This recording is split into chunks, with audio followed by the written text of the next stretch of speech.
आज के वीडियो में द्विविखंडन तथा बहुविखंडन में अंतर बताएंगे, अर्थात differences between binary fission and multiple fission के बारे में बात करेंगे। तो पूरी जानकारी के लिए मेरा पूरा वीडियो लास्ट तक देखिए, और यदि अभी तक हमारे चैनल को सब्सक्राइब ना किया हो तो सब्सक्राइब जरूर कर लीजिए। तो एक तरफ मैंने डाल लिया है द्विविखंडन या बाइनरी फिशन, और दूसरी तरफ डाल लिया है बहुविखंडन या मल्टीपल फिशन।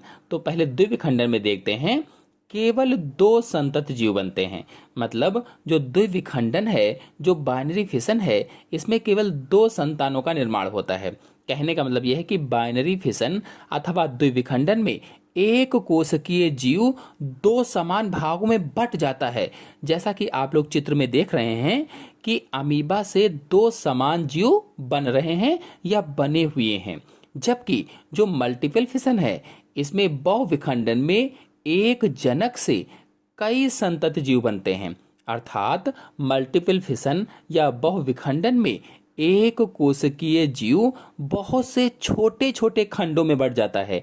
जैसा कि आप लोग चित्र में देख रहे हैं, ये प्लाज्मोडियम में एक जीव से कई जीव बने हुए हैं। फिर दूसरा अंतर है, जनक जीव का केंद्रक केवल एक बार माइटोसिस द्वारा विभाजित होता है। कहने का मतलब यह है कि द्विविखंडन में जनक केंद्रक केवल एक बार समसूत्री विभाजन के द्वारा दो संतति केंद्रकों में बट जाता है। जैसा कि आप चित्र में देख भी रहे हैं, इसमें एक केंद्रक से केवल दो केंद्रक बने हुए हैं, जबकि जो बहुविखंडन है, इसमें जनक का केंद्रक कई बार माइटोसिस द्वारा विभाजित होता है। अर्थात बहुविखंडन में जनक केंद्रक कई बार समसूत्री विभाजनों के द्वारा विभाजित होकर कई केंद्रकों में बटा हुआ है। जैसा कि आपको चित्र में दिख भी रहा है कि इसमें एक केंद्रक जो कई केंद्रकों में, कई छोटे छोटे केंद्रकों में बट गया है।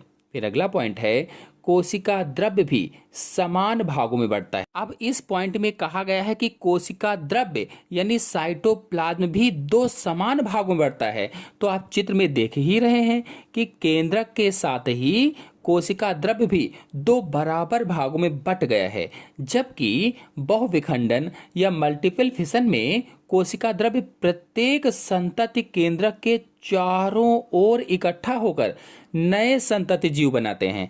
मतलब बहुविखंडन में जो साइटोप्लाज्म है, जो कोशिका द्रव्य है, ये संतति केंद्रकों के चारों ओर आ जाता है, चारों तरफ इकट्ठा हो जाता है, और चारों तरफ इकट्ठा होकर के नए जीव का विकास करता है। अगला पॉइंट है, कोशिका द्रव्य अवशेष के रूप में नहीं बचता है। यानी बाइनरी फिशन या द्विविखंडन में जो कोशिका द्रव्य होता है, वो अवशेष के रूप में नहीं बचता है। चूंकि द्विविखंडन में जो साइटोप्लाज्म है, कोशिका द्रव्य है, ये दो बराबर भागों में बट गया था, इसीलिए तनिक भी कोशिका द्रव्य शेष नहीं बचता है। जबकि जो बहुविखंडन है, मल्टीपल फिशन है, इसमें कोशिका द्रव्य की कुछ मात्रा बहुविखंडन के बाद में बच जाती है। यानी बहुविखंडन में जो न्यूक्लियाई हैं, बहुत सारे बन गए हैं, इनके सब के चारों ओर थोड़ा थोड़ा सा लग जाता है, यानी चारों तरफ उसके लग गया।